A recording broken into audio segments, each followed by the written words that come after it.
A man in his 90s should be well past the terrors of childhood, but as my infirmities slowly creep up in me, that terrible face grows clearer and clearer in my mind's eye. I have not written in this diary since I was a very young boy, and now I am a very old man. Something happened to me when I was very young, when I was only 9 years old. I've never told anyone about what happened by the stream that day, though I have now decided to write it down in this book. If someone were to read this, they would surely not believe me, but that does not matter. It's not belief I'm interested in, but freedom. I will write the story of how I met the man in the black suit on the bank of the castle stream one afternoon in the summer of 1914. I will write of the day I met the devil.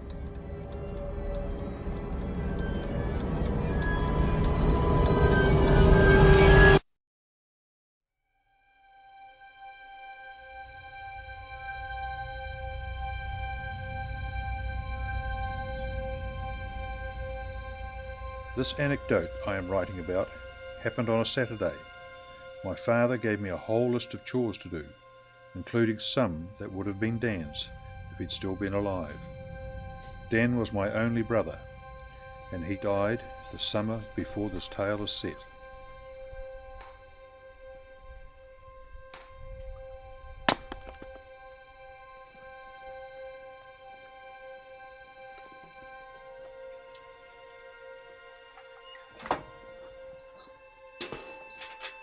You finished those chores yet? Yes, sir. I've logged the wood, pitched the hay, and brought the buckets of wood to the spring house. In the garden? Oh, yes, and the weeding. Can I go fishing now? Yes, you can, but I've got to go and see Bill Evesham about some cows. Do you mind going by yourself this time? No, sir, I don't mind. Can I use my new bamboo pole? Yes, but don't go past the stream. Do you promise? Yes, sir, I promise. Right, go and promise to your mother. Okay, sir.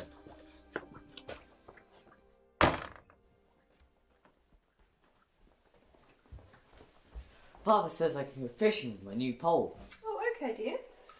I promise not to go past the stream. No further. No further, ma'am.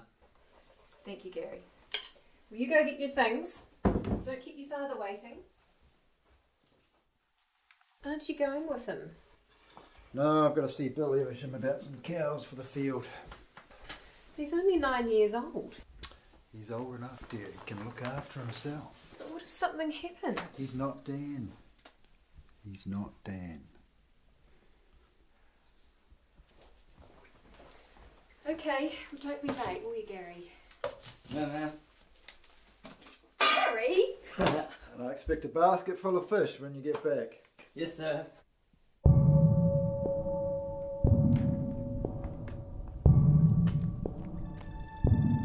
There is one thing you must know about my brother, Dan's death. He did not die from natural causes, nor from a disease, and certainly not at the hand of man. He was in fact killed by a bee, a humble honey bee which met its end along with poor Dan in the field. Unknown to us, Dan had an allergy to its sting, and I remember my father's sob as he held Dan's body in his arms while he carried him back to the house. It was the only time I had heard my dad use the Saviour's name in vain.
Hello, Gary. I see you've caught a fish. Fisher boy. Yes, sir. I caught one. Oh, I do smell something. Something wet.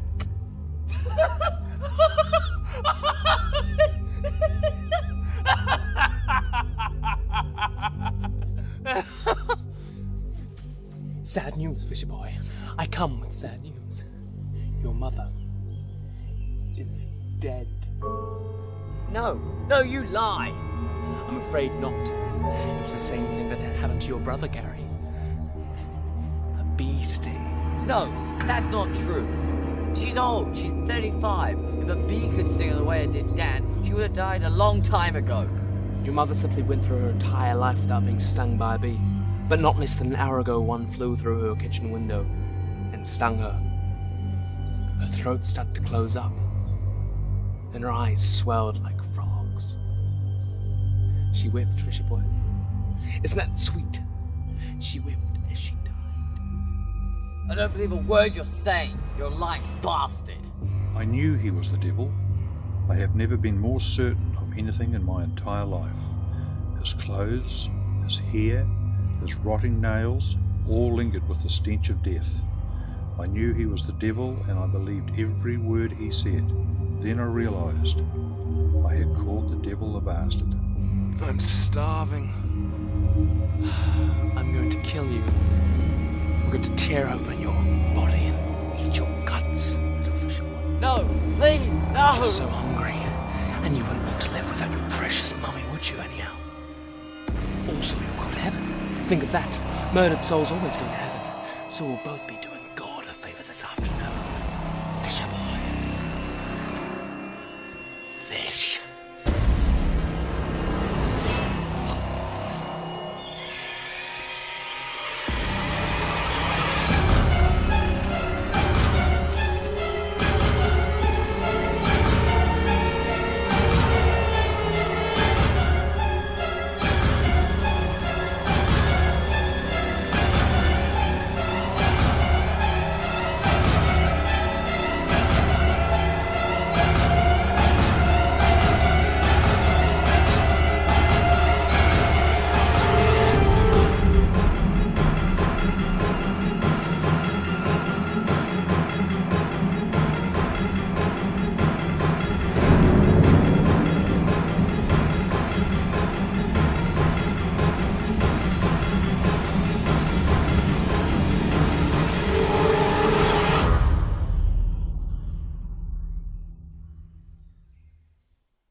can't run us all!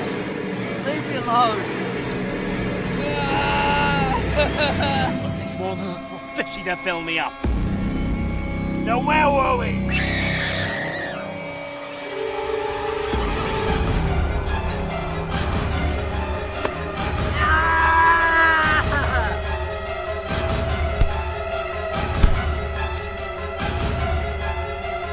Go home to your dead mother! Go home to your showing father! Go home and enjoy your life while you still can. It may be tomorrow, it may be the next day. I will find you, and one thing will always remain the same. I will still be hungry! Dad! Dad! Gary, what is it? What is it? You alright? Ma's dead. I met a man in the woods and he told me Ma's dead. Gary, listen to me. Your mother's fine. I don't know who told you different.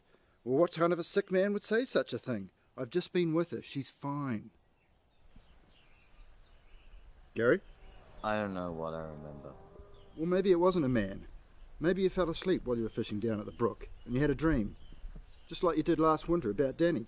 It might have been a dream, I guess. I want to see Mother. I've got to see her with my own eyes. Yes, I suppose you do.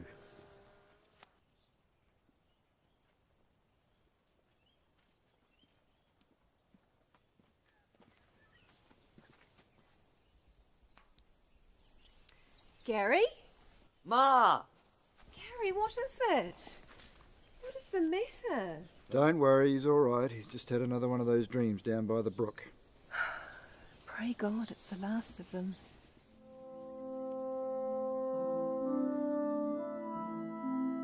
I remember meals I ate, games I played, boys I chummed with. Yet of all the memories, the one of the man in the black suit is the strongest and glows with its own spectral, haunted light. He was real, he was the devil, and after that day I was either his errand or his luck.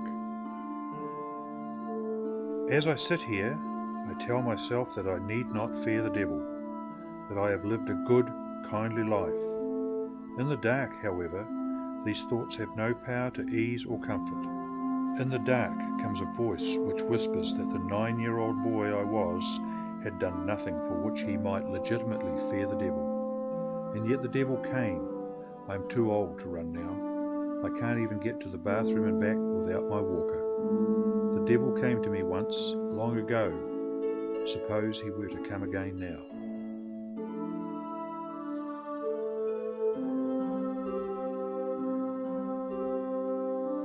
Hello, little fisher boy.